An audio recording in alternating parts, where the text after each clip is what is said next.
Hello students, how are you? I hope you all are healthy. This is Anurag Kumar Dubey, chemistry teacher from Subrat Singh Children Academy. A precious good morning to all. Once again, you are welcome in our chemistry class. Okay, in last lecture we have discussed about oxidation of alcohol like primary alcohol, secondary alcohol and tertiary alcohol. Okay, so today your next topic is reactions of phenol. Reactions of phenol. Okay, so today your topic is reactions of phenol. Following reactions given by phenols, or you can say following reactions shown by phenols. First, electrophilic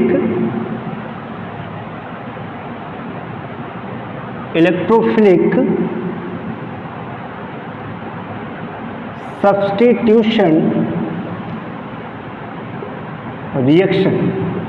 Electrophilic substitution reaction. Okay, in phenols reactions takes place on the benzene ring or electrophilic substitution reaction. Okay, before discuss the electrophilic substitution reaction, first of all हम लोग थोड़ा सा phenol के बारे में क्या करेंगे, जान लेंगे और ये जानेंगे कि कैसे फिनॉल इलेक्ट्रोफिलिक सब्स्टिट्यूशन रिएक्शन देता है.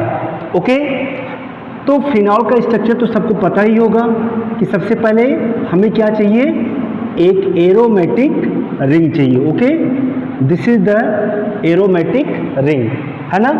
और यहाँ पे क्या लगा हुआ है, OH.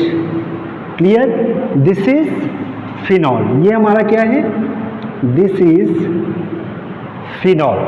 क्लियर. अब इसमें देखिए aromatic ring is a pi electron rich.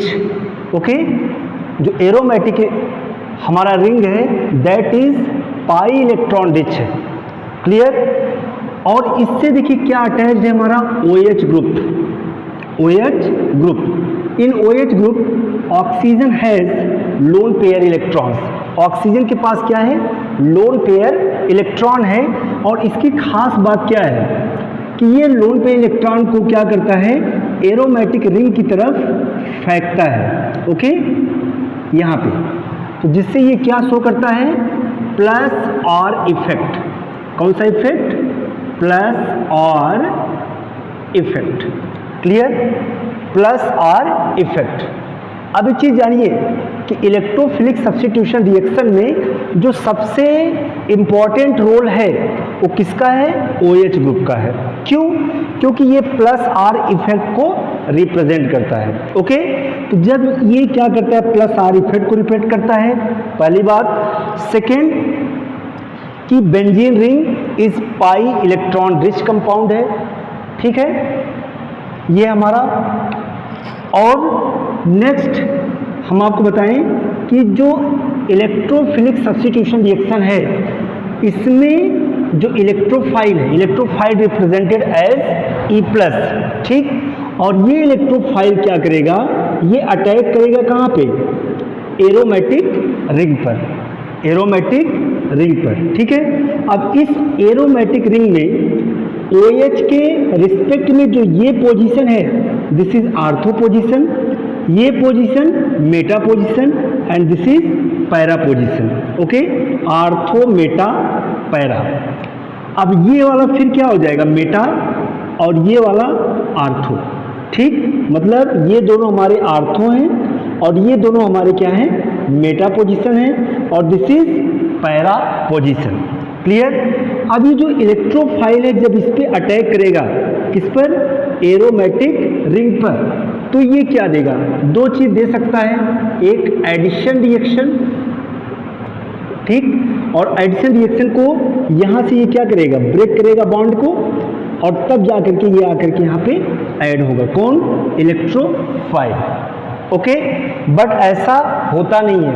हमको पता है कि in benzene ring each carbon attached with hydrogen atom, ठीक है, मतलब यहाँ सब क्या लगा हुआ है, हाइड्रोजन, दैट इज अंडरस्टूड। आपको पता है बेंजीन C6H6 है ना। तो ये जो इलेक्ट्रोफाइल है, ये इलेक्ट्रोफाइल इस हाइड्रोजन को सब्स्टिट्यूट करेगा।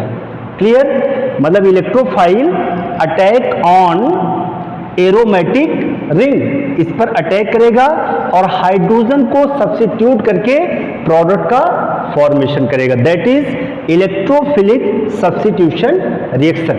Okay, electrophile attack on benzene ring and give electrophilic substitution reaction. और देगा क्या, इलेक्ट्रोफिलिक सब्स्टिट्यूशन रिएक्शन, मतलब एडिशन रिएक्शन नहीं देगा, क्या देगा वो, इलेक्ट्रोफिलिक सब्स्टिट्यूशन रिएक्शन देगा। क्लियर, और हमको पता है कि जो एरोमेटिक रिंग है that is a pi electron rich species है। ओके, और ये जो आपका OH ग्रुप है ये प्लस R इफेक्ट को क्या करता है, रिप्रेजेंट करता है। वो ठीक समझ में आ गया आपको। अब एक चीज हमको ये जानना है कि ये जो इलेक्ट्रोफाइल आएगा वह बेंजीन रिंग के किस पोजीशन पे सब्स्टिट्यूशन रिएक्शन देगा, यही हमको समझना है। ठीक है, तो इसको हम समझने के लिए किसका यूज करते हैं, रिजोनेटिंग स्ट्रक्चर का या रिजोनेंस ऑफ फिनॉल। फिनॉल का जब हम रिजोनेंस कराएंगे तो इससे हमको पता चलेगा कि ये जो फिनॉल है वह किस पोजीशन पे, like ortho position, Meta position, para position, वह कहां पर इलेक्ट्रोफाइल को डायरेक्ट करेगा, किसके लिए, फॉर इलेक्ट्रोफिलिक सब्स्टिट्यूशन रिएक्शन के लिए। क्लियर है ना, आई होप सबको समझ में आ गया होगा। तो एक चीज जानिए कि OH group attach to the benzene ring, देखिए OH group attach to the benzene ring, it towards electrophilic substitution reaction, it towards electrophilic substitution reaction.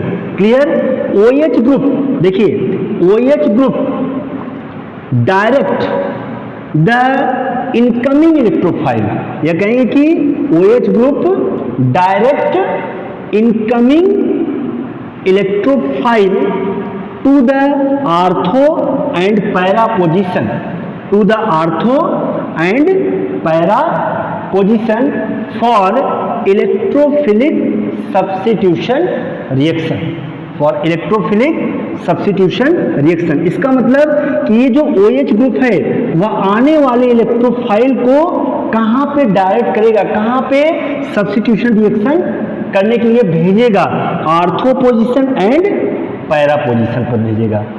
Clear, समझ में आ गया। और एक चीज जानिए कि बेंजीन रिंग जो आपका है बिकम इलेक्ट्रॉन रिच, ये कैसा है, इलेक्ट्रॉन रिच हो जाता है। और कैसे होता है इलेक्ट्रॉन रिच, आप कह सकते हैं कि दीज पोजीशंस, कौन कौन से position, ortho and para position become rich by the resonance effect caused by OH group. Clear, मतलब रिजोनेंस जब हम कराएंगे तो उसमें हम देखेंगे कि जो इलेक्ट्रॉन रिच सेंटर होगा वो कौन सा होगा, ortho position as well as para position. ठीक है, और ये जो हमारा OH ग्रुप है that is the activator which activates the incoming group to the ortho position as well as para position for electrophilic substitution reaction.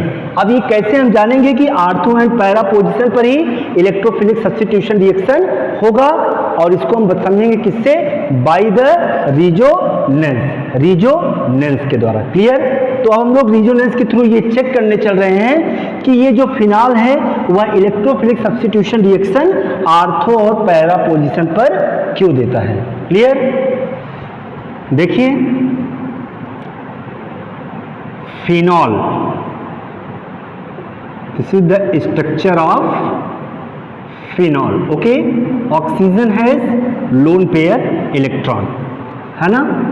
देखिए oxygen क्या करेगा, लोन पेयर इलेक्ट्रॉन को सिस्टम की तरफ सेंड कर देगा, भेज देगा। क्लियर। और जब ये सिस्टम की तरफ भेजेगा तो कार्बन की वैलेंसी कितनी होती है? 4, 1 2 3 और ये पाई बॉन्ड 4। क्लियर। तो जब ये ये लोन पे इलेक्ट्रॉन यहाँ पे शिफ्ट होगा तो एक बॉन्ड और 2 इलेक्ट्रॉन से क्या होते हैं? एक बॉन्ड बनेगा। तो ये कार्बन 5 बॉन्ड तो बनाएगा नहीं। क्लियर। तो ये जो बॉन्ड है ये शिफ्ट हो जाएगा इस कार्बन पे। तो नेक्स्ट जो हमारा स्ट्रक्चर फॉर्म होगा, रिजोनेटिंग स्ट्रक्चर, ये शिफ्ट हुआ तो ये आ गया नेगेटिव चार्ज और यहाँ पे क्या हो जाएगा? Double bond. क्लियर।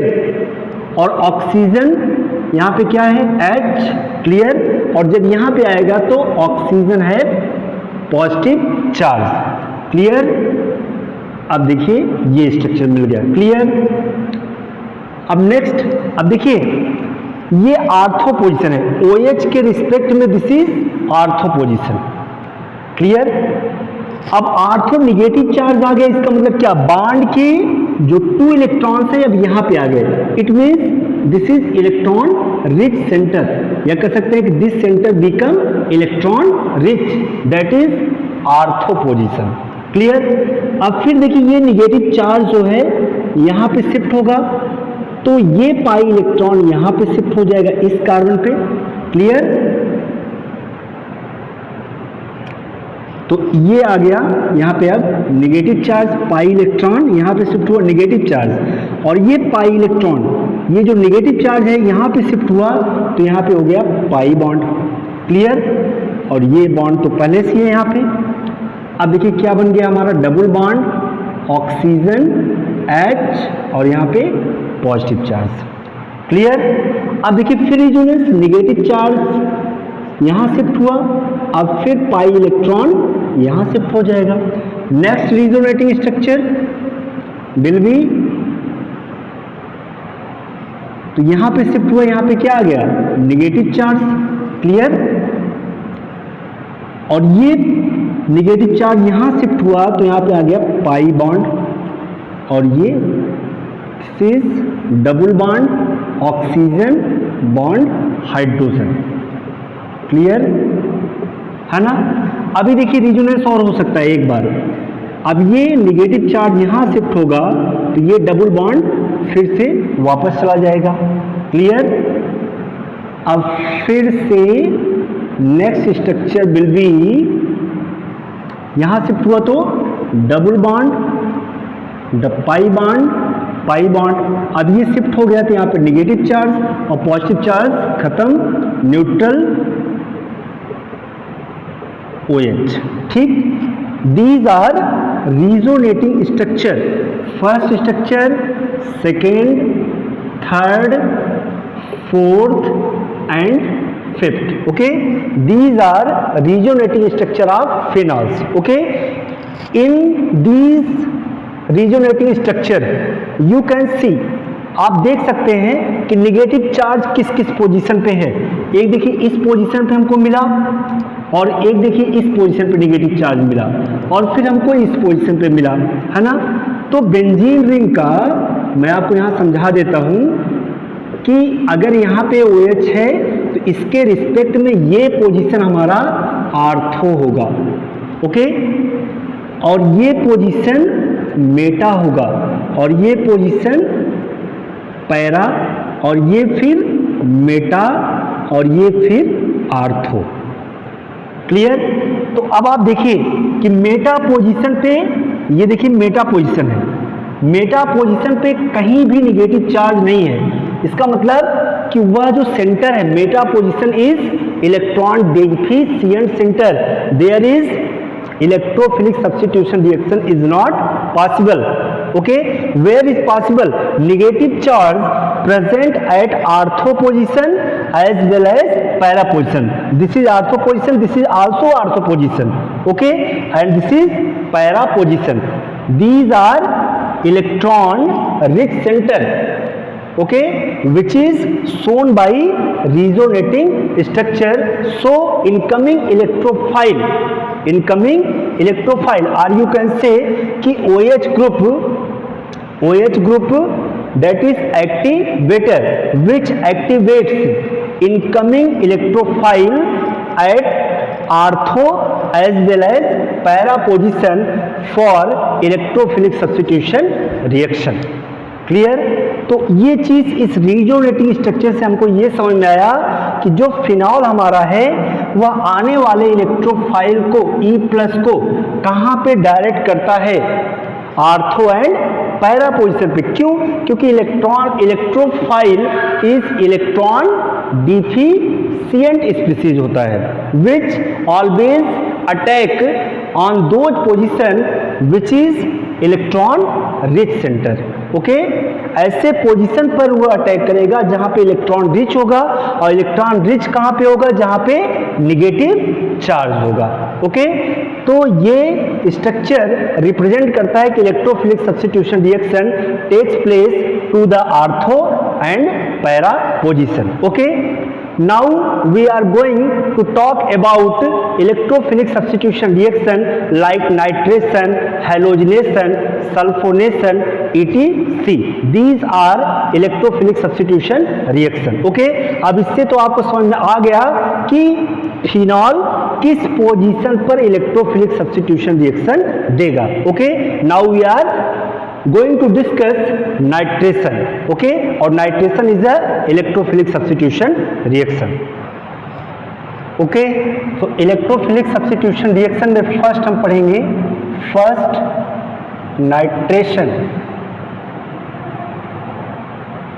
और नाइट्रेशन मैंने halo alkane and hello arenes में भी डिस्कस किया है। ओके, तो आपको इजीली यहाँ पे समझ में आने वाला है। ओके, कोई प्रॉब्लम है नहीं। तो कहेंगे क्या कि when phenol react with dilute HNO3, dilute nitric acid at low temperature yields a mixture of artho and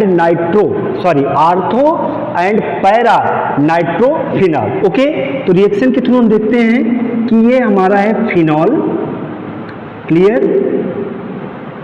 ये हमारा है फिनॉल OH, और रिएक्शन इसका हम कराएंगे किससे? HNO3 से,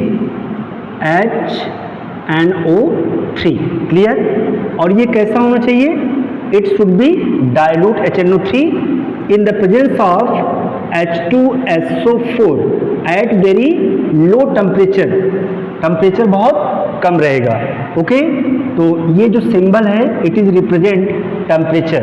यहाँ आप लिख सकते हैं लो टेम्परेचर, लो टेम्परेचर पर। क्लियर? अब हमको तो ये पता है कि फिनॉल रिएक्शन देता कहाँ पे है? ये आर्थो पोजीशन OH के रिस्पेक्ट में, दिस इज आर्थो पोजीशन और दिस इज पैरा पोजीशन, और यहाँ पे है क्या? हाइड्रोजन। क्लियर? अब ये कितना इजी है कि रिजोनेंस से हम ये समझ गए कि रिएक्शन कहाँ देगा, आर्थो और पैरा पोजीशन पे। बस हमको ला करके लगा देना है, चिपका देना है किसको? इलेक्ट्रोफाइल को। अब देखिए यहाँ पे HNO3 है और यहाँ पे H2SO4 है। क्लियर? तो इलेक्ट्रोफाइल अगर हमको बनाना है HNO3 का, तो हम कैसे बनाएंगे इलेक्ट्रोफाइल? ओके, समझिए इस बात को कि जैसे H2SO4 है, यहाँ पे समझते हैं OH H बॉन्ड O और बॉन्ड SO3H। अब देखिए ये H2SO4 है, H2SO4। ओके, और HNO3 को हम कैसे लिख सकते हैं? OH O bond H bond NO2, मतलब HNO3। क्लियर? अब देखिए oxygen is the more electronegative than hydrogen. It attract share pair electron and bear negative charge and hydrogen bear positive charge. और ये बॉन्ड क्या हो गया? ब्रेक हो गया। अब यहाँ से H+ निकल गया। ओके, अब देखिए ये ऑक्सीजन इज अ रिच, ये ऑक्सीजन हमारा क्या? रिच है। क्यों? Due to presence of lone pair electron. तो ये क्या करेगा कि ये हाइड्रोजन H+ है, इसके पास इलेक्ट्रॉन की कमी है, तो ये आएगा और इससे चिपक जाएगा। किससे? ऑक्सीजन से। तो नेक्स्ट स्ट्रक्चर क्या फॉर्म होगा? समझिए कि O यहाँ पे है H, अब यहाँ पे आकर के H+, ये 2 इलेक्ट्रॉन लेकर के यहाँ पे बॉन्ड बना लिए H। ओके, और यहाँ पे है NO2। समझिए इस बात को, है ना? लेकिन जब ये इलेक्ट्रॉन ले लेगा ऑक्सीजन का, तो ऑक्सीजन पे चार्ज कौन सा आ गया, पॉजिटिव चार्ज। ओके, और पॉजिटिव चार्ज जैसे ही ऑक्सीजन पे आएगा, समझिए कि ऑक्सीजन पे कौन सा चार्ज आ गया, पॉजिटिव। क्यों? क्योंकि हाइड्रोजन आ करके ऑक्सीजन से बॉन्ड बना लिया, उसका इलेक्ट्रॉन, इसने अपना इलेक्ट्रॉन हाइड्रोजन को दिया और इसके साथ बॉन्ड बना लिया। ओके, अब ऑक्सीजन के पास इलेक्ट्रॉन की कमी हो गई, जब दे दिया और बॉन्ड बना लिया तो इलेक्ट्रॉन की डेंसिटी ऑक्सीजन पर कम हो गई। ओके, और ये पॉजिटिव हो गया। क्लियर? और जब पॉजिटिव हो जाएगा तो सीन थोड़ा सा खतरनाक हो जाता है। खतरनाक का मतलब कि अब oxygen is a more electronegative tendency to attract electron. अब सोचिए कि ऑक्सीजन इनमें सबसे ज्यादा इलेक्ट्रोनेगेटिव है, oxygen is a more electronegative than nitrogen, so oxygen attract electron of this bond. Okay, और जैसे ही इस बॉन्ड को इलेक्ट्रॉन ऑक्सीजन अट्रैक्ट करेगा तो ये बॉन्ड ब्रेक कर जाएगा, और फिर जब ब्रेक करेगा तो यहाँ से क्या निकलेगा, H2O निकल गया। और सोचिए जब इस बॉन्ड का इलेक्ट्रॉन शिफ्ट हो गया ऑक्सीजन पे और इसका पॉजिटिव चार्ज खत्म हो गया, और नाइट्रोजन पे कौन सा चार्ज आ गया, पॉजिटिव चार्ज, NO2+। ओके, तो NO2+ और NO2+ बन गया, तो NO2+ क्या है हमारा, electrophile, that is nitronium ion, जिसको हम क्या कहेंगे, नाइट्रोनियम आयन। ओके, और इजीली अगर समझना हो, ये तो मैंने मैकेनिज्म के थ्रू आपको समझाया कि ऐसे बनता है NO2 इलेक्ट्रोफाइल। और कुछ लोग तो ऐसे करते हैं, OH बॉन्ड NO2, देखिए HNO3। अब oxygen is the more electronegative, it attract share पे इलेक्ट्रॉन, ये नेगेटिव और इस पे पॉजिटिव आ गया, NO2+ बन गया हमारा। क्लियर? तो ऐसे भी, और या तो फिर ऐसे समझिए। ठीक, तो NO2+ हमारा क्या है, इलेक्ट्रोफाइल। अब हमको पता है कि ये इलेक्ट्रोफिलिक सब्स्टिट्यूशन रिएक्शन कहाँ देगा, आर्थो एंड पैरा पोजीशन पे। तो कुछ नहीं करना है, सिंपल सी बात है, यहाँ पे OH हो गया और ये NO2 मतलब आर्थो पोजीशन पे बन गया, और प्लस क्योंकि मैंने बताया कि मिक्सचर बनता है, when phenol react with dilute HNO3 at low temperature yields a mixture of ortho and para nitrophenol. तो पैरा वाला कौन सा बनेगा, ये बनेगा OH। क्लियर? और यहाँ पैरा पोजीशन पे क्या हो गया, NO2। ओके, तो इसका नेम क्या होगा, आर्थो नाइट्रोफिनॉल,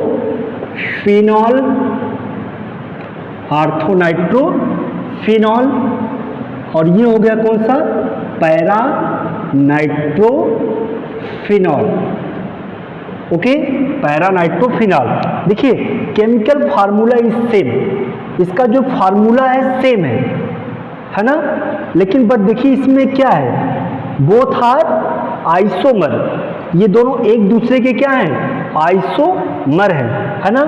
तो ये नाइट्रेशन में बना क्या, आर्थो एंड पैरा नाइट्रोफिनॉल, किसके प्रेजेंस में, डाइल्यूट HNO3 के प्रेजेंस में हमेशा बनेंगे। Okay, not concentrated HNO3। Okay, तो ortho and nitrophenol, ortho and para nitrophenol form in the presence of dilute HNO3 at very low temperature। Okay, और ये दोनों देखिए एक दूसरे के क्या है, आपने आइसोमेरिज्म पढ़ा है 11th में, देखिए एक दोनों एक दूसरे के क्या है, आइसोमर हैं जो मिक्सचर के फॉर्म में बन रहे हैं, है ना। और these isomer can be separated by steam distillation or fractional distillation। Okay, इसको हम स्टीम डिस्टिलेशन से सेपरेट आउट भी कर सकते हैं, किससे, स्टीम डिस्टिलेशन और फ्रैक्शनल डिस्टिलेशन में अब एक मिक्सचर के फॉर्म में बनेगा ना, एक ही कंटेनर में बनेगा दोनों, आर्थो एंड पैरा नाइट्रोफिनॉल, और इसको हम सेपरेट कर सकते हैं, इट कैन बी सेपरेट मतलब अलग कर सकते हैं, कौन, आर्थो एंड पैरा नाइट्रोफिनॉल को, किससे, बाय द स्टीम डिस्टिलेशन और फ्रैक्शनल डिस्टिलेशन। कैसे कर सकते हैं, ओके, जैसे हमारा ये कंटेनर है, ओके, अब इसमें आर्थो और प्लस पैरा दोनों कंपाउंड हैं, ortho nitrophenol and para nitrophenol. और इसको हमने क्या किया, यहाँ पे टेम्परेचर दे दिया, ओके, हीट किया इसको। चलिए इसको हमने दे दिया टेम्परेचर।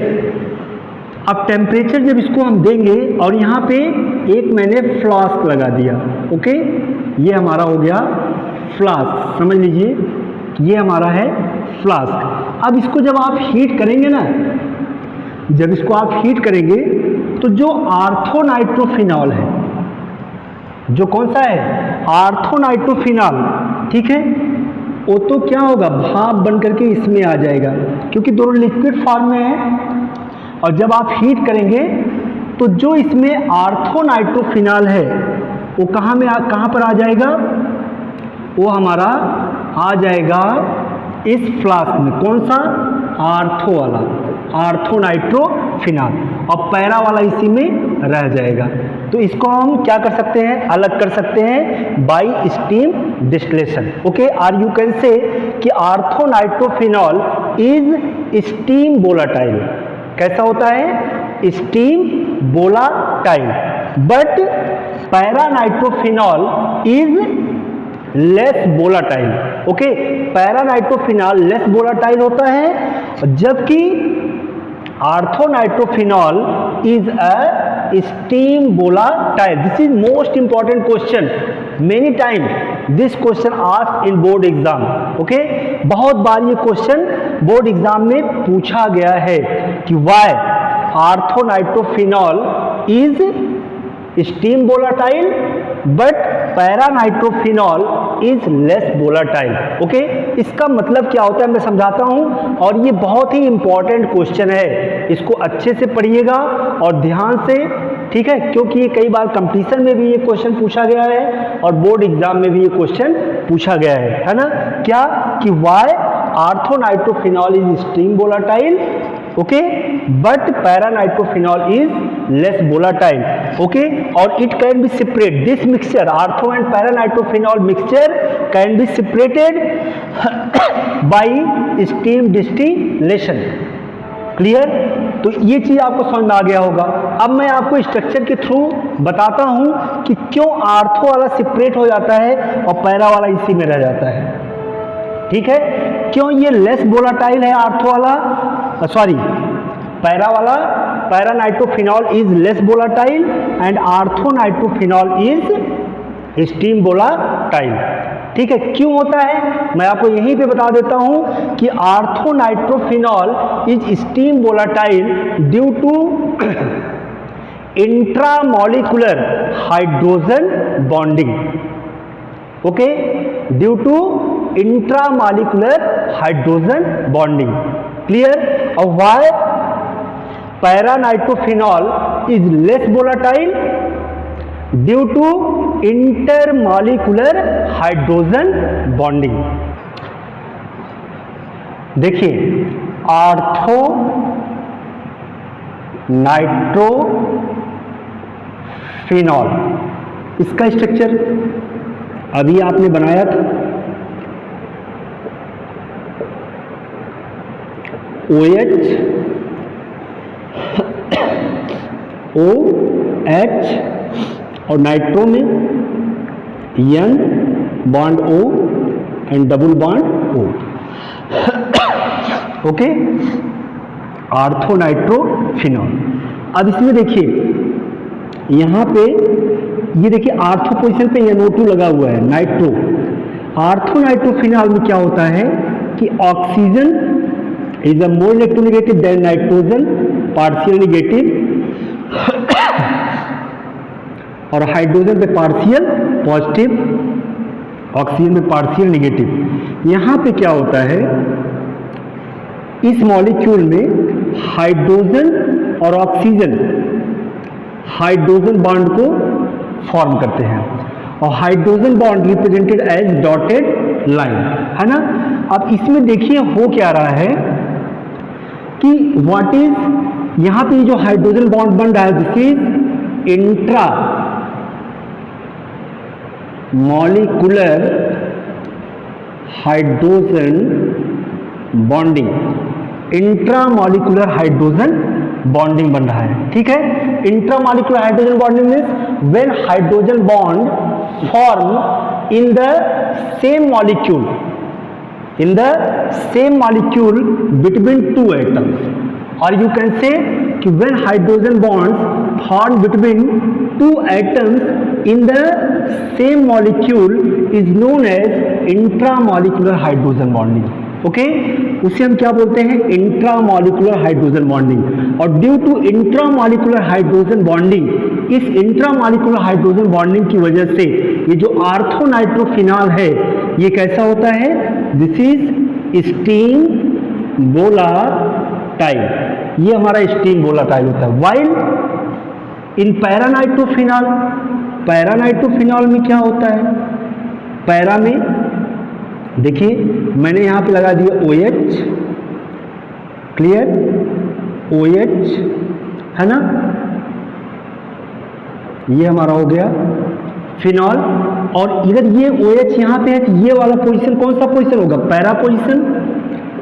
और यहाँ पे ये लग गया हमारा नाइट्रो। और नेक्स्ट मॉलिक्यूल आप पैरा नाइट्रोफिनॉल, नेक्स्ट अगर हम लेंगे तो फिर क्या बनेगा? पैरा नाइट्रोफिनॉल की खास बात क्या है चेक करिए।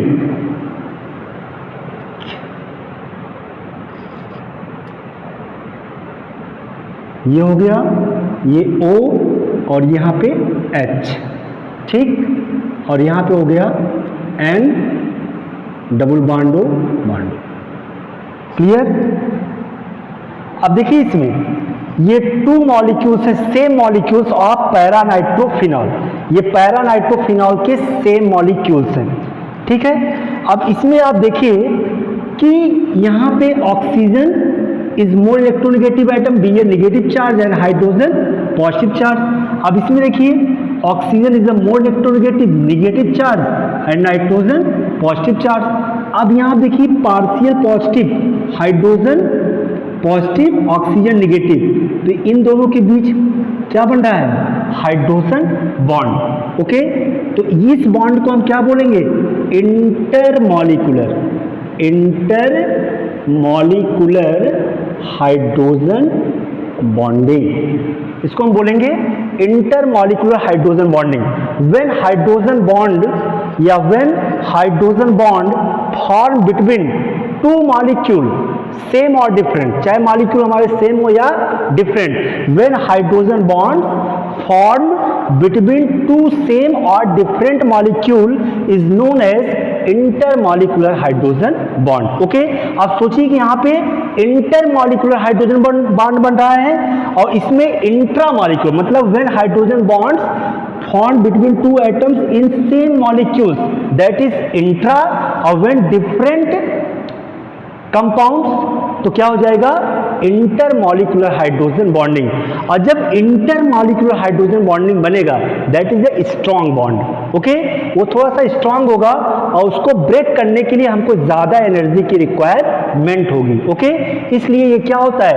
लेस वोलाटाइल होता है। इसकी जो बीपी होती है, बॉइलिंग पॉइंट, ठीक है, जो पैरा आइसोमर है, पैरा आइसोमर, पैरा आइसोमर मतलब पैरा नाइट्रोफिनॉल, इसकी जो बीपी होती है, बॉइलिंग पॉइंट ज्यादा होएगा। ओके, ग्रेटर होता है इन कंपैरिजन आर्थो नाइट्रोफिनॉल।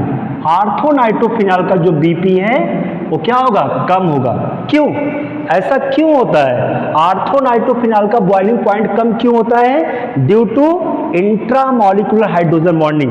अब इसी का सेम मॉलिक्यूल अगर यहाँ पे बना दें हम आर्थो का, तो सोचिए कि हाइड्रोजन बॉन्डिंग कहाँ बनेगी? सेम मॉलिक्यूल बनेगा। अब यही चीज अगर सेम मैं फिर बना दूं, ठीक है, OH और यहाँ पे NO डबल बॉन्ड O, ठीक, यहाँ पे positive negative negative positive. Okay, अब यहाँ पे बन गया। अब इन दोनों को अगर हम एक ही साथ रख दें तो सोचिए तब भी इन दोनों से आपस में कोई मतलब नहीं। क्यों? क्योंकि ये हाइड्रोजन बॉन्डिंग का फॉर्मेशन किसमें करते हैं? In same molecule. ठीक है। तो इन दोनों का साथ रहने और न रहने से कोई इफेक्ट नहीं है। बट पैरा आइसोमर के केस में क्या होता है कि पैरा में जो मॉलिक्यूल्स होते हैं वह आपस में इंटर मॉलिक्यूलर हाइड्रोजन बॉन्डिंग का फॉर्मेशन करते हैं, इसलिए ये लेस वोलाटाइल होते हैं। ये क्या होते हैं? लेस वोलाटाइल होते हैं। क्लियर? और ये हमारे स्टीम वोलाटाइल होते हैं। और ये पैरा आइसोमर की बीपी ज़्यादा होएगा, क्यों? Due to intermolecular hydrogen bonding. और आर्थो आइसोमर का बीपी कम होएगा, क्यों? क्योंकि due to intramolecular hydrogen bonding. Okay. और एक चीज़ जानिए कि अभी मैंने रिएक्शन में नाइट्रेशन में मैंने जो दो बनाए थे, एक आर्थो नाइट्रोफिनॉल और एक पैरा नाइट्रोफिनॉल। तो para nitrophenol is major product, वो ज़्यादा बनेगा इन कंपैरिजन आर्थो नाइट्रोफिनॉल। ऐसा क्यों? क्योंकि वह सिमेट्रिकल है। देखिए आर्थो में यही बना था ना, OH और यहाँ पे NO2। और पैरा क्या बना था? पैरा में क्या था? OH और यहाँ पे क्या था? NO2। ओके। तो ये जो होगा ये हमारा माइनर होगा, this is the minor product और this is the major product. ये हमारा मेजर होगा और ज़्यादा स्टेबल होगा। क्यों? क्योंकि यहाँ देखिए OH और NO2 पास है, तो यहाँ पे स्टीयरिक हिंड्रेंस होगा। ठीक है, थोड़ा सा स्टीयरिक हिंड्रेंस होगा और स्टीयरिक हिंड्रेंस की वजह से थोड़ा सा स्टेबिलिटी क्या हो जाएगी? कम हो जाएगी। और यहाँ देखिए OH और NO2 एक दूसरे से कितना दूर है ना? तो यहाँ पे स्टीयरिक हिंड्रेंस सबसे कम है। ठीक है। और प्लस ये सिमेट्रिकल है। ठीक है, इसकी सिमेट्री है, ये सिमेट्रिकल है due to symmetrical and due to less steric hindrance in para isomer. ठीक है, ये ज़्यादा मेजर होगा और ये हमारा माइनर होगा। क्लियर? चलिए अब मान लीजिए कि when phenol react with conc HNO3। अब तक हम रिएक्शन पढ़ रहे थे किसके साथ? डाइल्यूट के साथ। अब हम रिएक्शन किसके साथ पढ़ेंगे? कॉन्क HNO3 के साथ पढ़ेंगे। तो when phenol react with conc HNO3 to form 2,4,6 trinitrophenol. Okay, it is commonly known as picric acid. इसको हम पिक्रिक एसिड भी बोलते हैं। ओके, किसको? 2,4,6 ट्राइनाइट्रोफिनॉल को। चलिए रिएक्शन देखते हैं। रिएक्शन में हम क्या करेंगे? फिनॉल लेंगे। Clear? This is phenol. Reaction किससे कराना है? कंसंट्रेटेड मतलब कॉन्क HNO3 से। अब सोचिए अगर HNO3 है तो इलेक्ट्रोफाइल तो वही बनेगा NO2 प्लस। कैसे बनेगा? मैंने लास्ट रिएक्शन में बता दिया है। ओके। और this reaction takes place in the presence of H2SO4। Okay, स्वयं आ गया। तो एक चीज समझिए, अगर एरो पर कॉन्क HNO3 लगा हुआ है, एरो पर क्या लगा है? कॉन्क HNO3 लगा है, तो हमको पता है कि फिनॉल इलेक्ट्रोफिलिक सब्स्टिट्यूशन रिएक्शन कहाँ पे देगा? आर्थो पोजीशन पे। और ये कौन सा? पैरा पोजीशन और ये आर्थो पोजीशन। मेटा पोजीशन पे तो रिएक्शन देता नहीं। क्यों? क्योंकि वहाँ पे तो नेगेटिव चार्ज था नहीं रिजोनेंस में। तो रिएक्शन कहाँ पे देगा? आर्थो, पैरा, आर्थो पे। क्लियर? अब देखिए यहाँ पे अगर 1 HNO3 लेंगे तो 1 NO2 प्लस बनेगा और 3 HNO3 लेंगे तो 3 NO2 प्लस बनेगा। तो इसको आप बैलेंस कर लीजिएगा, नहीं भी करेंगे तो कोई प्रॉब्लम नहीं। ओके। तो अगर यहाँ पे कॉन्क HNO3 एरो पर लिखा है, एक चीज जानिए कि अगर डाइल्यूट लगा है तो आर्थो और पैरा आइसोमर का मिक्सचर बनेगा, मतलब ortho nitrophenol and para nitrophenol बनेगा। क्लियर?